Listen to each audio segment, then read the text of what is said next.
Uh, uh, Mainstream spiritual textbooks are full of lies designed to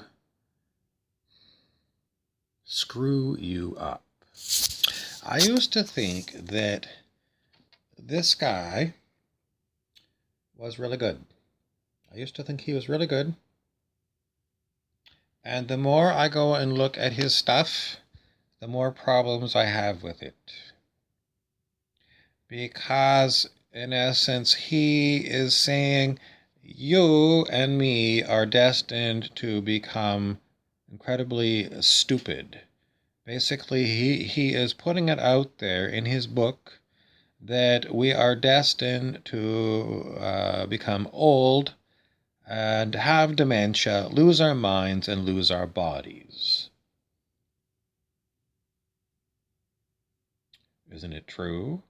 Well, it certainly seems that way among the population on planet Earth today, that it is totally normal for you to grow old, uh, die, or just before you drop dead, become full of dementia and Alzheimer's, and then drop your body, and then, maybe be dead, like non-existent. Um, so I'm going to tell you, why do I say mainstream? Well, he's got a mainstream publisher. Here he is, this little hobbit-like fellow. And he was very popular. Mainstream news even had him on. He was on Oprah Winfrey for a week. And some of the stuff that he talks about is useful. I found his book, The Power of Now, to be very good. Just the whole idea of just being now, very good. But interspersed with all of his talks, I find a lot of things that I think are wrong. Because it's brainwashing. In essence, he is saying, I surrender to the idea that the body is going to grow old, and I'm going to get dementia, and I'm going to drop dead. Look at my beard. I'm going gray. I'm already suffering from aging. Doesn't it mean it's right that my body is going to fall apart and I'm going to drop dead? He's just one commentator. And, I've got other books from other commentators that said it's not normal for you to age in your body. And it's not normal for you to die, and it's not normal for you to get dementia and Alzheimer's. And it's not normal for you as a sentient being, in other words, let's just say a human being, it's not normal for you to stop existing. In other words, we've been told on all of our different novels and books and everything that humans are mortal.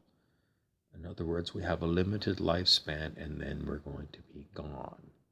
Well, you look around, everyone's got members of their own family that have died. It's not necessarily normal, however, to someone who doesn't live on planet Earth, for example, or someone who lives in a different dimension. It's only normal to us because it seems to happen to most everyone. Why don't we just change?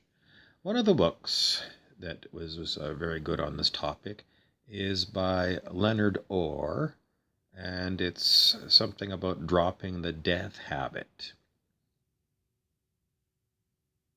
In baby steps, if you can't make it as far as Leonard Orr is suggesting, that is, not dying in your body, maybe you will die in your body, and then you will be like some people and experience your inner energy body getting up out of the dead physical matter body and going off as a ghost or something into some other place. A lot of these life after death books where they interview people who have died and come back to life talk about these kind of things. So maybe that's where, the halfway point is. Instead of you just stopping existing when the physical body dies, or you get really bad dementia, the body's still there, but I've known people, I've looked after people in nursing homes that had really no brain function whatsoever, completely vegetable like, but their bodies were still here on the planet, still breathing. And so where do you go with that? Well, I don't know. The whole point is that we are highly conditioned to believe that this is our fate as well. And I think we should fight against it. Some people with lots of money might go and see a lot of doctors and maybe look into cloning themselves. But, the average Joe doesn't have that kind of money. So what should you do? Well, what should you do? It's not so much what you should do, it's what you should get rid of. And that is having experts in spirituality of any kind tell you what's what.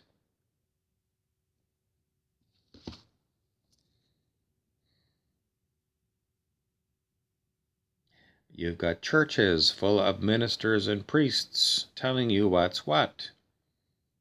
You've got these authors, so many self-help and spiritual books telling you what's what. And I've read so many of them, I'll tell you, they don't agree. They're internally inconsistent with one another. So it might as well all be lies. But I had to read them because I had to find out, what are people thinking? What are the options for me to choose from? So I read countless books and countless samples of books. And that's what my conclusion is none of them are consistent with others. So they might as well all be lies. If you all can't come up with the same story, then you're all telling a different story, so you're all telling lies. Or each one of you experienced this, what you got, and it's real, which tells you that regardless of what someone else has experienced, your experience probably is going to be different. So get used to walking your own path and figuring it out yourself, which is the exact opposite of being a drone and being told in churches, this is what's going to happen to you, or going to seminars. And there's some people that are endless seminar takers because, I was not really that many seminars, but quite a few compared to the average Joe. But, I still come to the same conclusion. People experience different things. So the world is not one tiny little thing and everyone's having the same experience. I'm going to say we're living in infinity, which means there's an infinite number of experiences. And do you have a choice? I think that you do. And I think the choice is either you open your mind to all kinds of new stuff, or you don't. And you're just like a dead, I was going to say potato head or something. It's your choice. Some people love to watch sports forever on television. Some people like to play sports. And some people say, I've had enough of sports watching and sports playing, and I want to do some other things. Do many things with your life is what I told myself when I was 16. 16, I decided the more different kinds of experiences you can have, the better. The more different kinds of books and authors, and etc., the better. Variety, lots of things. And then later in life it becomes, okay, well, what did you like best, and do more of that? And what are you capable of doing? Some of the things that I liked to do when I was younger, I don't seem to be physically able to do it. So does it mean my body is running down?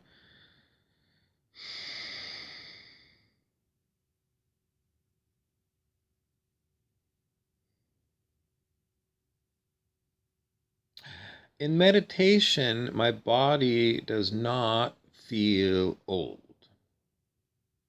at all. When I'm lying in bed and I'm comfortable in bed, I don't feel aged at all.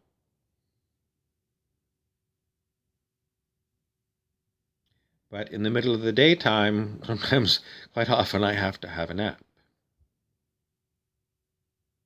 So, what's going on? I got a ding on that. What's going on is the big question.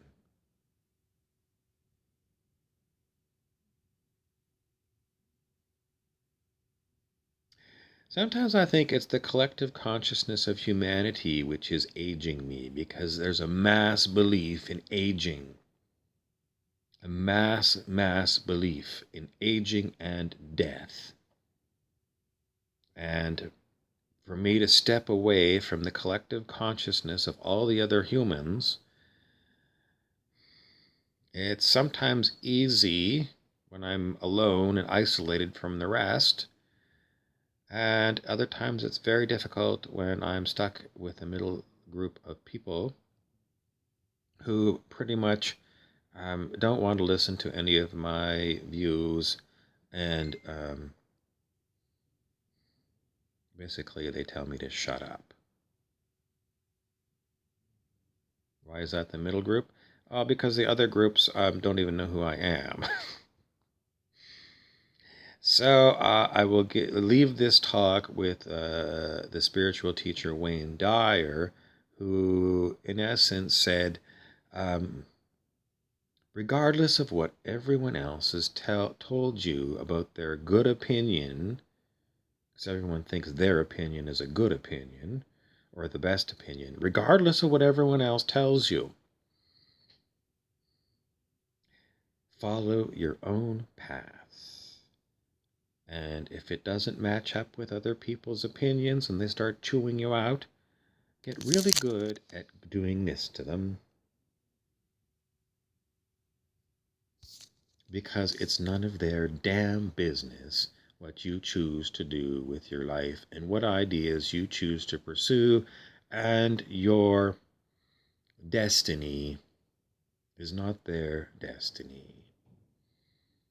Have your dream of what you want. Make it a big dream. Go for it.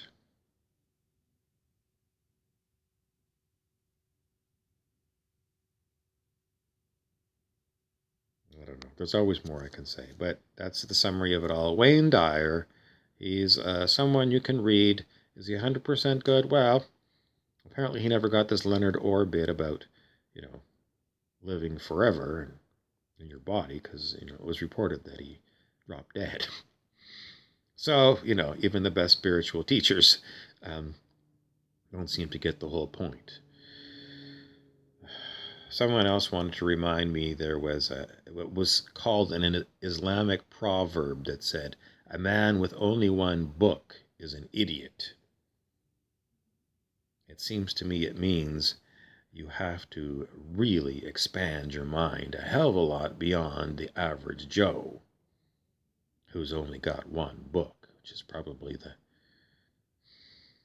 employee's manual for the person they work with. I'm going to be Harry Weaver, the narrator for this video, just because I like to be different people when I do these videos. Are you always the same person? Who said you always have to have the same name? Why can't you have different stage names that you go under for different things? Why do you always have to look the same? Why can't you, in my father's day, everyone in the office had to be clean shaven every single day. And they also all had to wear neckties and white shirts. It was just the drone attire. Why can't I wear a wig and put on lipstick and high heels and go out as a drag queen? Well, in my father's day and age, you really couldn't do that. I think today you can. I think you still get funny looks from quite a few people, but if that's what you want to do, get ready to use this one with people who look at you funny.